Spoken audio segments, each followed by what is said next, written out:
Pessoa física ou entidade privada que, em razão de qualquer vínculo com o poder público, executar atividade de tratamento de documentos, dados e informações sigilosas e pessoais, adotará as providências necessárias para que seus empregados, prepostos ou representantes observem as medidas, procedimentos de segurança nas informações resultantes da aplicação deste decreto. Bacana, né?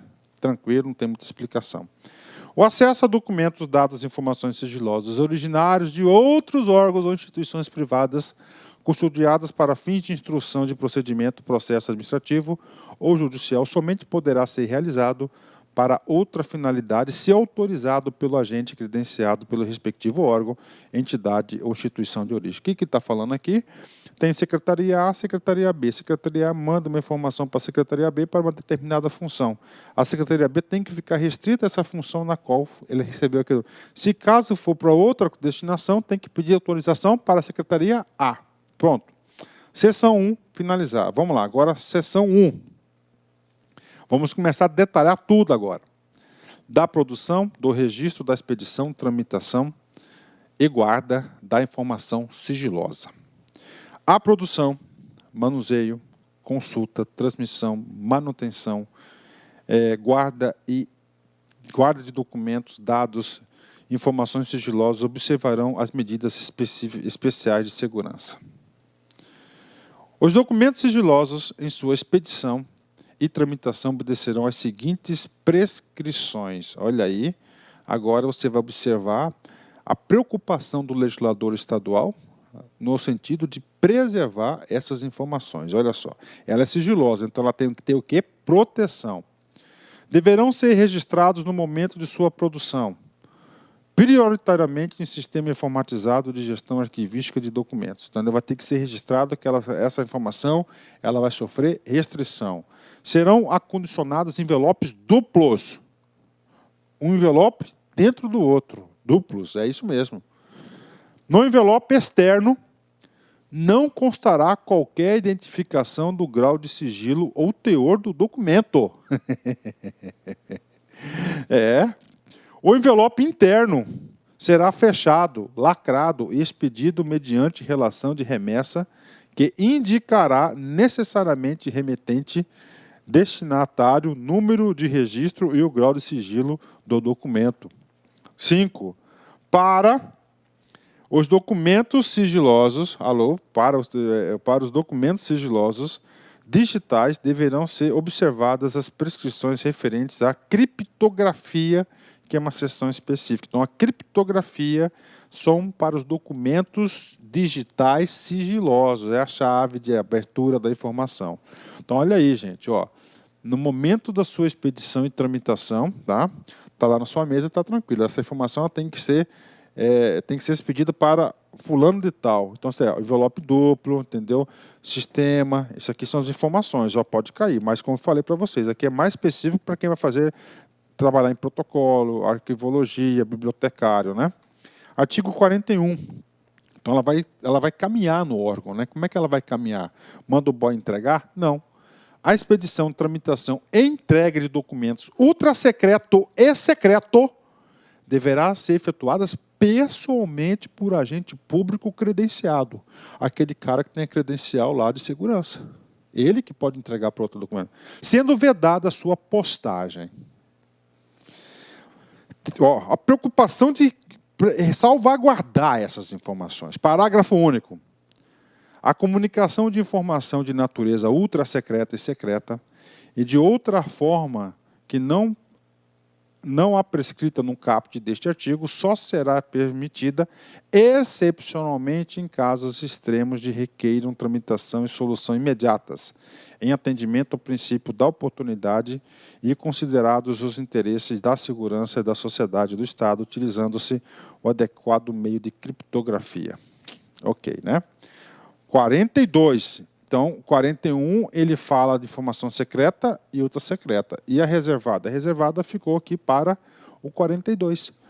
A expedição de documento reservado poderá ser feita mediante serviço postal, com opção de registro mensageiro oficialmente designado, sistema de encomendas ou, quando for o caso, mala diplomática. Tá? Então, é um rigor menor. O outro é prioritariamente o quê? Pessoalmente por agente credenciado. A comunicação dos documentos a que trata este artigo poderá ser feita por outros meios, desde que sejam usados recursos de criptografia, né, compatíveis com o grau de sigilo do documento, conforme previsto no artigo 51 e 56, que vai ser a seção que vai tratar da criptografia. Artigo 43. Tá? Cabe aos agentes públicos credenciados responsáveis pelo recebimento dos documentos sigilosos, ou seja, o agente público, então, está aqui, o órgão produziu, colocou em 2 envelopes, certinho, interno, externo, tal, papá. Esse aqui ele vai caminhar a tramitação. Lá ele falou que é pessoalmente. O cara vai receber. Quais são os procedimentos do cara que vai receber essa bomba na sua mão, que é o documento ultra secreto? E é o agente que vai receber. Cabe aos agentes públicos credenciados responsáveis pelo recebimento dos documentos sigilosos. O que ele vai fazer?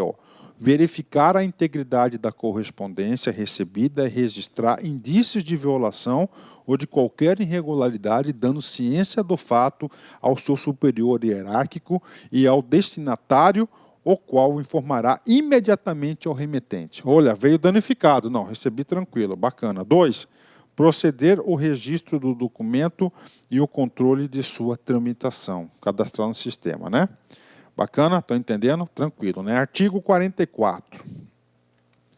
O envelope interno só será aberto pelo destinatário, seu representante autorizado ou autoridade competente hierarquicamente superior, observados os requisitos do artigo 62 deste decreto. A gente vai falar isso já já. Ok? Bacana. O destinatário do documento sigiloso comunicará imediatamente ao remetente qualquer indício de violação ou adulteração do documento, né? Rapaz, parece coisa de filme, né? Bacana, vamos lá. Os documentos, dados e informações sigilosas serão mantidos em condições especiais de segurança na forma de regulamento interno de cada órgão ou entidade. Eu já vi esses documentos sendo guardados em cofres, né? Papo sério, prof, papo sério, né? Para a guarda de documentos secretos e ultrasecretos, deverá ser utilizado cofre forte ou estrutura que ofereça segurança equivalente ou superior. Os agentes públicos responsáveis pela guarda ou custódia de documentos sigilosos os transmitirão a seus substitutos devidamente conferidos quando da passagem e transferência de responsabilidade, né? Então está aqui para vocês, né? Então está percebendo, cara, a preocupação do legislador em guardar, assegurar a segurança, assegurar aí a restrição de acesso somente àquelas pessoas que são autorizadas, porque são informações imprescindíveis para a segurança do Estado e da sociedade. Da marcação. O que é marcação? Gente, informação. A administração pública ela é processual. Então, tem um processo. Então, todas as páginas deverão ser marcadas como reservada, secreta, ultrasecreta. Isso que é marcação. O grau de sigilo, que são 3 tipos, será indicado em todas as páginas do documento. É isso. Decreto, secreto, tudo está lá. É isso. Né? Por que isso, cara? Porque se o cara for fotocopiar, é aquele carimbão grandão, assim, ó, reservado, secreto, outra secreta, assim, ó, tipo uma marca d'água que faz assim, tanto no verso, né? O outro, por quê? Porque se o cara for reproduzir aquilo ali, cara, um fotocópio, tirar tipo, foto, por exemplo, vai aparecer lá secreto. Ele não pode. A gente vai falar da reprodução aqui. Nós vamos falar da reprodução. Então, isso aí é a marcação, muito importante para preservar a segurança. Então, o grau de sigilo será indicado em todas as páginas do documento, nas capas e nas cópias que houver pelo produtor do documento, dado ou informação, após classificação ou pelo agente classificador que juntar a ele documento ou informação com alguma restrição de acesso. Os documentos, dados ou informações cujas as partes contenham diferentes níveis de restrição de acesso devem receber diferentes marcações, mas no seu todo será tratado nos termos do seu grau de sigilo mais elevado. Então, às vezes tem um documento tá? Uma informação que tem vários dados, aí tem dados diversos aí, classificações. Então vai ser tratada pelo mais elevado, né? Terceiro, a marcação será feita em local que não comprometa a leitura e compreensão do conteúdo dos documentos em local que possibilite a sua reprodução de eventuais cópias. Então, ele vai ter uma marca d'água, né, uma coisa assim para fazer isso aí, né, não pode comprometer o teor da informação. As páginas serão numeradas seguidamente, devendo a juntada ser precedida de termo próprio, consignado o número total de folhas acrescidas ao documento. É um controle super rigoroso, né? E, finalmente, a marcação deverá ser necessariamente datada. Quando que ela foi datada, né? E aí, prof? 49. A marcação em extratos de documentos, esboços, desenhos, fotografias, imagens digitais, multimídias, negativos, diapositivos, mapas, cartas, fotocartas, obedecerá o prescrito no artigo 48, ou seja, ele vai ter que ser marcado, né? Em fotografia e reprodução de negativos sem legenda, a indicação do grau de sigilo será no verso das respectivas embalagens, né? Olha aí, boa questãozinha de concurso, né, cara? O cara, olha aí, muito boa essa questãozinha de concurso, porque você aqui só vai ver isso aí aqui, você pode ter certeza, em toda a sua vida funcional, só vai ver esse negócio aqui. Em filmes cinematográficos negativos ou rolos contínuos e microfilmes, a categoria e o grau de sigilo serão indicados nas imagens de abertura e de encerramento de cada rolo, cuja embalagem será tecnicamente segura e exibida a classificação do conteúdo. 3. Os esboços, desenhos, fotografias, imagens digitais, multimídia, negativos, diapositivos, mapas, cartas, fotocartas que trata essa seção, que não apresentem condições para a indicação do grau de sigilo, serão guardados em embalagem que exibam a classificação correspondente à classificação do conteúdo. Vamos lá? Último artiguinho da marcação. Então, a informação que é classificada tem que ser toda marcada. Essa é a regra geral. Isso que o legislador quer, tá? Isso que é importante. Vem comigo aqui. A marcação da reclassificação, ela foi marcada como ultra secreta. Aí passou um tempo, teve a revisão. Ela foi reclassificada como reservada, por exemplo, ó. E da desclassificação de documentos, dados, informações e sigilosos, obedecerá às mesmas regras de marcação da classificação. Havendo mais de uma marcação, prevalecerá a mais recente. Ou seja, o cara era ultra secreto. O carimbou tudo, datou, colocou número, rubricou todas as folhas daquela informação. Certo? E aí, prof? Aí ela foi reclassificada para reservada. Aí ela vai lá e tudo de novo. Assina, tal. E vale qual? A data mais recente. Professor, parece coisa de KGB. Pô, parece, né? Vamos lá. Criptografia. Nós já vimos que a criptografia é destinado para quem? Para as informações digitais sigilosas. O que é criptografia? Um negócio lá da tecnologia da informação que é para segurança. Precisa de uma chave de acesso para você ter acesso à informação. Fica autorizado o uso de código, cifra ou sistema de criptografia no âmbito da administração pública estadual. Então, só pode utilizar isso nas informações de documentos sigilosos, né? Criptografia não é geral, não, hein? E das instituições de caráter público para assegurar o sigilo de documentos, dados e informações. Então, atenção, questão de prova, presta atenção, atenção. A criptografia só pode ser utilizado naquelas informações classificadas como sigilosas. Entendeu, né? Para circularem fora de área ou instalação sigilosa, os documentos, dados e informações sigilosas produzidos em suporte magnético ou óptico deverão necessariamente estar criptografados. Ok. Então, isso aqui é a criptografia. Instituto Federal do Tocantins, CESP 2016, cargo de assistente.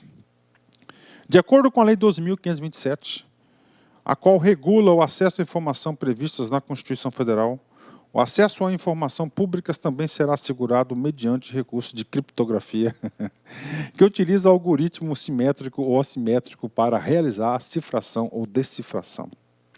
E aí, prof, o aluno que fez no automático leva um pau, né? Porque essa questão está errada, gente. Por quê? É somente permitido, gente, isso tanto na legislação federal quanto na legislação estadual, municipal, isso é um preceito nacional, que o uso da criptografia, ela somente pode ser utilizado na onde? Para preservar a restrição daquelas informações que foram classificadas como um grau de sigilo.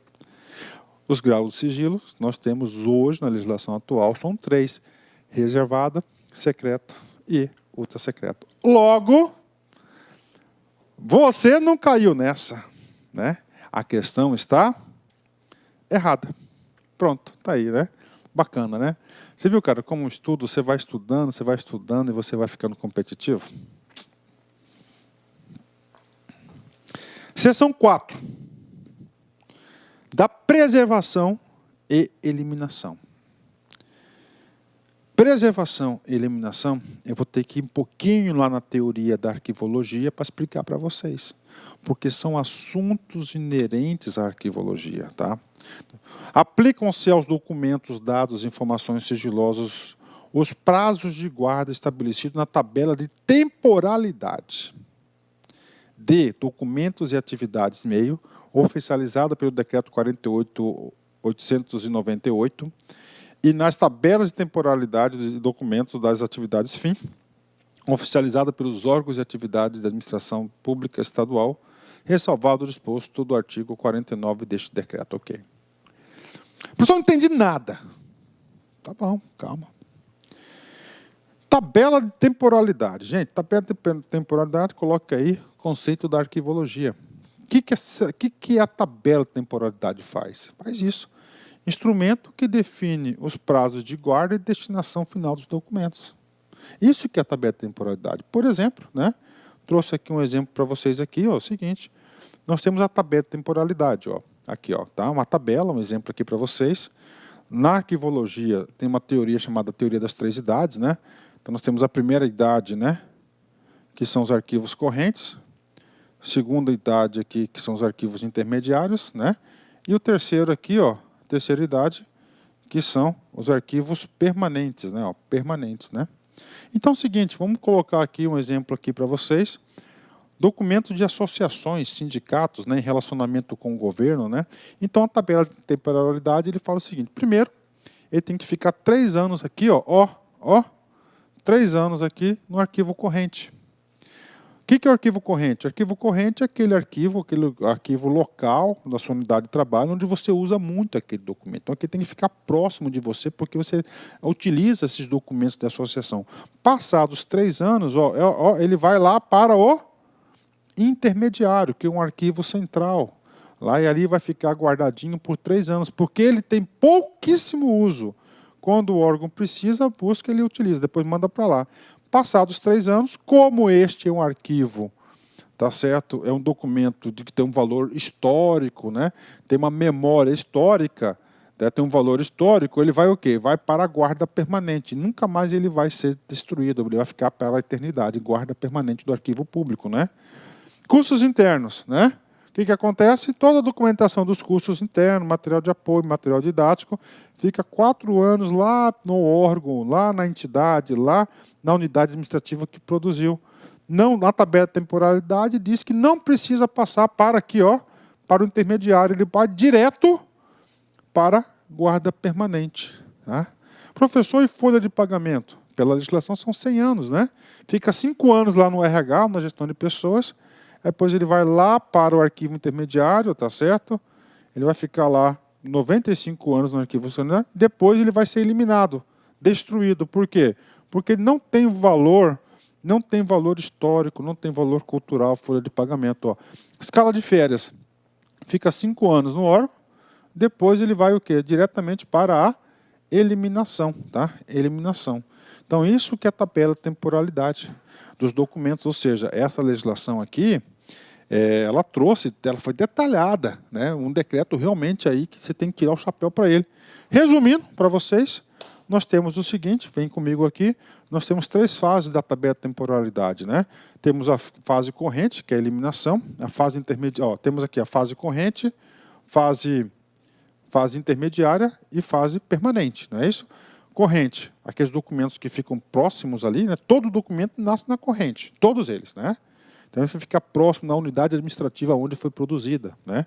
Fase intermediária, ele sai ali do seu local de trabalho, vai para um outro local específico, tá certo? Normalmente, o arquivo central dos órgãos, dos poderes, fica por um tempo, ou depois desse tempo, ou ele vai ser eliminado, ou ele vai ser recolhido para o arquivo permanente, que é uma guarda mais aí de valor cultural, permanente somente valor cultural. Então, nós temos aqui 4 casos, escala de férias, folha de pagamento, custos internos e associações, né? Vamos lá, primeira situação, ele foi produzido aqui, primeira situação, né? Escala de férias, tá? Ele vai, o que acontece aqui, Primeira coisa aqui, o que acontece? Ele vem aqui, entendeu? Ele é produzido aqui, ele fica o tempo aqui, deixa eu colocar aqui, o tempo de 5 anos, escala de férias, ele não vai ser transferido nem para o intermediário e nem recolhido para o permanente. Ele vai ser o quê? Eliminado aqui. Então, essa aqui é a escala de férias. Segundo documento, ele foi produzido aqui na fase corrente, tá certo? Na fase corrente. Ele foi transferido para o intermediário. O termo da corrente para o intermediário, o termo que você deve lembrar é transferência. Ele vai ficar aqui um tempo e depois ele vai ser o quê? Eliminado. Nós estamos tratando de quem? Estamos tratando da folha de pagamento, que ele fica 5 anos aqui. Deixa eu colocar aqui os dados aqui, né? Então aqui, fica 5 anos aqui. Aqui esse cara vai ficar 5 anos, 95 anos. Então esses prazos aqui, o que vai fazer com ele? Quem define a tabela de temporalidade. Terceira situação, ele foi produzido na corrente, ele foi transferido aqui para a intermediária, aí ele ficou um tempo lá e depois ele foi recolhido para o arquivo permanente. Tá? Associações, só pegar aqui o prazo das associações aqui. Opa. Associações 3 e 3, né? Então vamos aqui. Então fica 3 anos aqui no corrente, tá? Depois 3 anos aqui, e ele vem para cá. Professor, e o prazo desse cara aqui? Eterno. Eterno. Por quê? Porque o valor histórico não pode ser eliminado, né? E a quarta fase, que é os cursos, né? O curso são 4 anos, deixa eu pegar aqui. Esses 4 anos, né? Então, os cursos, o que acontece? Ele fica 4 anos lá perto do cara que produziu a informação. Depois disso, ele vai ser recolhido diretamente para a fase permanente, ele não é eliminado. Então, isso aqui que é a tabela de temporalidade. Tá? Isso aqui que é a tabela de guarda permanente, o recolhimento. Então, são teoria das 3 idades, né? Isso que está dizendo aqui, tá? Que tem que ter os órgãos dos seus documentos meio e os seus documentos finalísticos. Isso que está no caput do artigo 57. Tá? 58. Os documentos, dados e informações sigilosas considerados como guarda permanente, terceira idade, tá? Nos termos do decreto tal, né, somente poderão ser recolhidos à unidade do Arquivo Público do Estado de São Paulo após a sua desclassificação. Então, o arquivo público que vai para a terceira fase, um arquivo permanente, tá? E ele só pode ir para lá após a sua desclassificação. Professor, o que é desclassificação? O documento era ultra secreto. Tá? Então, na tabela de temporalidade, está ultra secreto. Ele tem que ficar 5 anos lá. Aí lá está, ficou 20, depois que ele for desclassificado, somente depois que ele vai ser desclassificado, que ele vai lá para a guarda permanente. Porque na guarda permanente, todos os documentos são de acesso público, independentemente, não tem exceção. Tá? Então, se ele não for desclassificado, ele não pode ir para o arquivo para a guarda. Porque não pode, porque ele está protegido, não pode ser, tem restrição de acesso. Executam-se, ou seja, exceção do disposto do caput deste artigo, os documentos de guarda permanente de órgãos ou entidades extintos, ou que cessaram as suas atividades em conformidade com o artigo tal, né? O que é a Lei 8.159, a Lei da Arquivologia, tá? Sem muitas considerações, vamos lá. Artigo 59. Decorridos os prazos previstos nas tabelas de temporalidade dos documentos, os documentos, dados e informações sigilosos de guarda temporária, tá? Guarda temporária é onde? O arquivo temporário, do meio, né? Segunda idade. Somente poderão ser eliminados após 1 ano, a contar da data da sua desclassificação, a fim de garantir o pleno acesso a informações neles contidas. Olha que coisa interessante, né? Parabéns, legislador. Então, o arquivo está lá como reservado, saiu do corrente, foi lá para o intermediário. O que acontece? Ele vai tirar a proteção, tá? A proteção do arquivo lá, do documento sigiloso. Tudo bem, professor, mas aí na tabela de temporalidade já deu o prazo, tem que ser eliminado. Então é o seguinte, se você for eliminado, você não vai publicar essa informação. Então o legislador sabiamente falou, cara, 1 ano, pelo menos, o arquivo vai ficar lá, ele não pode ser eliminado. Ele é queimado mesmo, destruído, lixo, acabou. Né? Para quê? Para garantir o acesso às informações ao encontro do preceito constitucional. Né? 60. Eliminação de documentos. Né? Nós vimos que tem o documento de acordo com a tabela de temporalidade. Ele pode ser eliminado na primeira fase, na fase corrente, na fase intermediária ou na fase permanente. Né? Não, desculpa, na permanente nunca vai ser eliminado. Desculpa, voltando, me empolguei aqui um pouquinho. Vem comigo. A eliminação de documentos, dados ou informações sigilosos em suporte magnético ou óptico que não possuam valor permanente, não possuem valor permanente, valor histórico, devem ser feitas por método de que subscreva as informações armazenadas após a sua desclassificação. Se não estiver ao alcance do órgão a eliminação que se refere ao caput deste artigo, deverá ser providenciada a destruição física dos dispositivos de armazenamento. Pronto.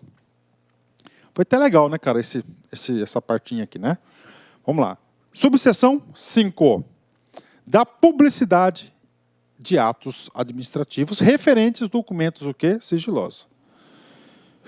A publicação de atos administrativos referentes a documentos, dados, informações sigilosas, não é geral, somente aqueles que têm a proteção do sigilo, poderá ser efetuado mediante extratos. O preceito da Constituição, a publicidade, gente, é um requisito de validade do ato administrativo, mas você não pode publicar. Então você vai publicar o quê? Um extrato, uma ementazinha, questão de prova, com autorização da autoridade classificadora ou hierarquicamente superior. Parágrafo 1º. Os extratos referidos no caput deste artigo limitar-se-ão ao seu respectivo número, ao ano de edição e à sua ementa, redigidos por agente público credenciado de modo a não comprometer o sigilo. A publicação de atos administrativos que trata de documentos, dados e informações sigilosas para sua divulgação ou execução dependerá de autorização da autoridade classificadora ou autoridade competente hierarquicamente superior. Ok, nada demais, né? Então, o que você tem que saber? Que tem que ser publicado o seu extratos aqui para atender lá a efetividade dos atos administrativos.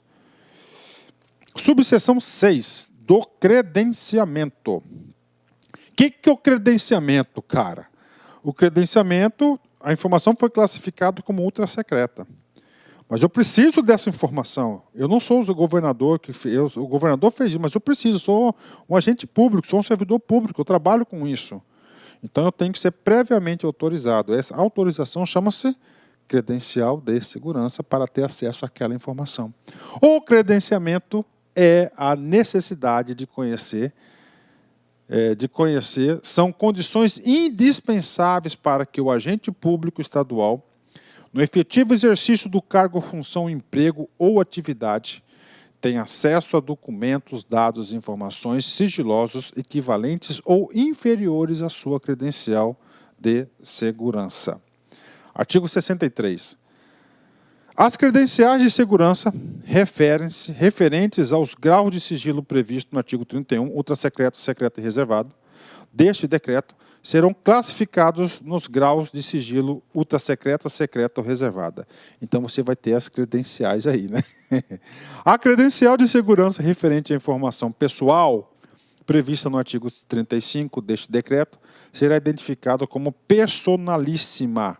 Então, você tem 4 tipos de credenciais. Questão de prova. Primeira, você tem uma credencial ultrasecreta. Segunda, secreta. E a terceira, reservada. Ok? E para as informações pessoais que também sofrem aí restrição de acesso, você vai ter uma personalíssima. Olha o nome aí, personalíssima. O examinador pode trocar esse nome com certeza, né? Com certeza. Então, isso aqui vão ser os nomes das suas credenciais, né? Artiguinho 65 da credencial. O que ele vai trabalhar o artiguinho 65? O artiguinho 65 ele vai trazer o seguinte: quem que vai emitir essa credencial? A emissão da credencial de segurança compete às autoridades máximas dos órgãos e entidades da administração pública estadual, podendo ser objeto de delegação. A credencial de segurança será concedida mediante termo de compromisso de preservação de sigilo, pelo qual os agentes públicos responsabilizam-se por não revelarem ou divulgarem documentos, dados ou informações sigilosos, dos quais tiverem conhecimento direto ou indiretamente do exercício de cargo, função ou emprego público. Para a concessão de credencial de segurança, serão avaliados por meio de investigação os requisitos profissionais, funcionais e pessoais dos propósitos.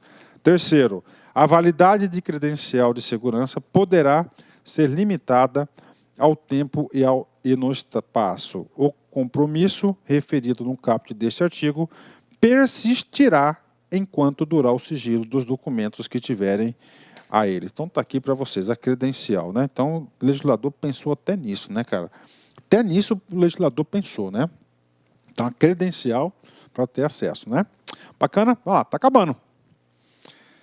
Subseção 6, são 8, né? Faltam mais 2. Aqui vai falar da reprodução e autenticação. Professor, o documento é ultrasecreta, posso fazer uma cópia? Pô, quanto mais cópia você fizer, mais risco você vai colocar, vai submeter essa informação, que ela é importante, ela tem que ser protegida. Então, o legislador pensou nisso também e consagrou aí na seção 7 do capítulo 4 do decreto 58.052.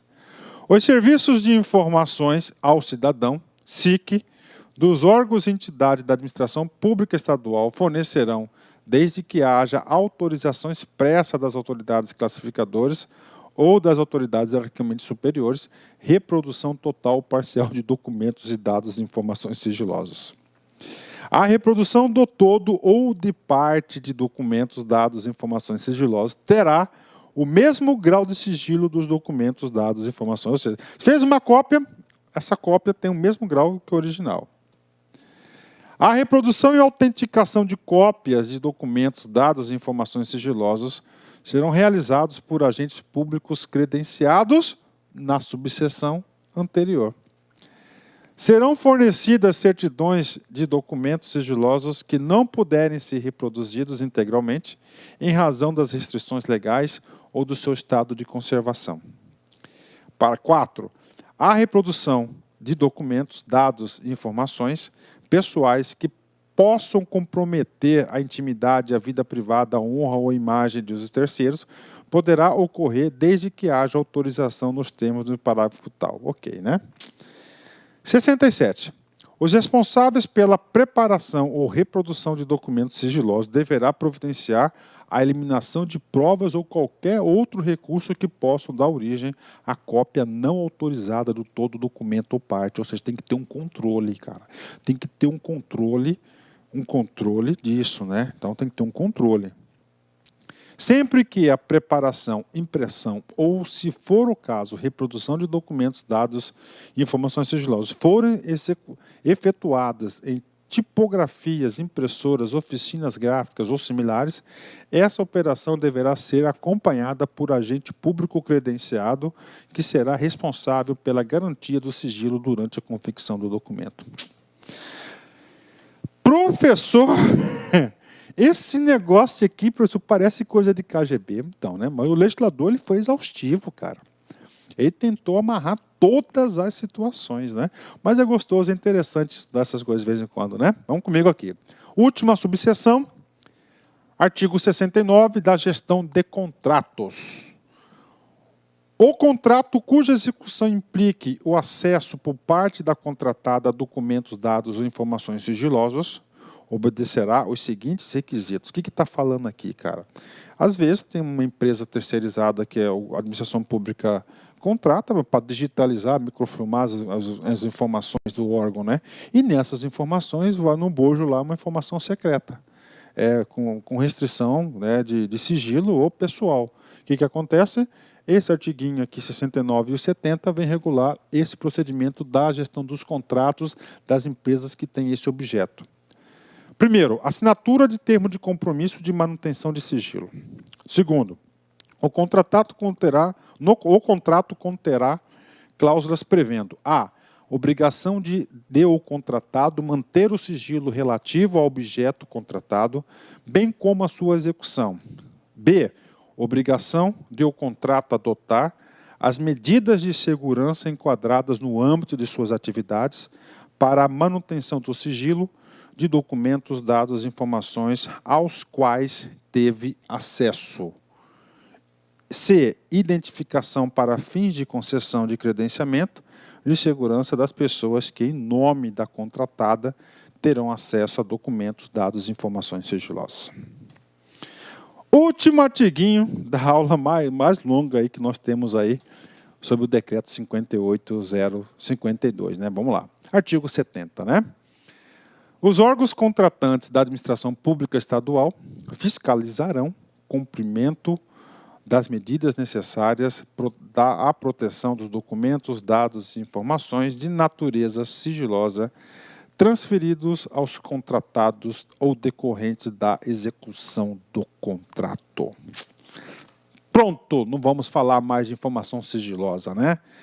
Bacana, meus amigos, é isso aí, né? Vamos lá. Concurso, cara, você tem que... Essa estratégia do prof aqui de subdividir as aulas é bom que dá uma noção geral para o aluno, a gente trabalha cada capítulo especificamente e você vai fechando, né, o cerco, você vai conseguindo montar todo o conceito, o juízo de valor. Encerramento aqui, Padre Fábio de Mello, né, sou fanzaço desse cara aqui, cara, fanzaço desse cara aqui, né. Só quem já perdeu na vida sabe o que é ganhar. Porque encontrou na derrota o motivo para lutar. Só quem já perdeu na vida sabe o que é ganhar. Porque encontrou na derrota o motivo para lutar.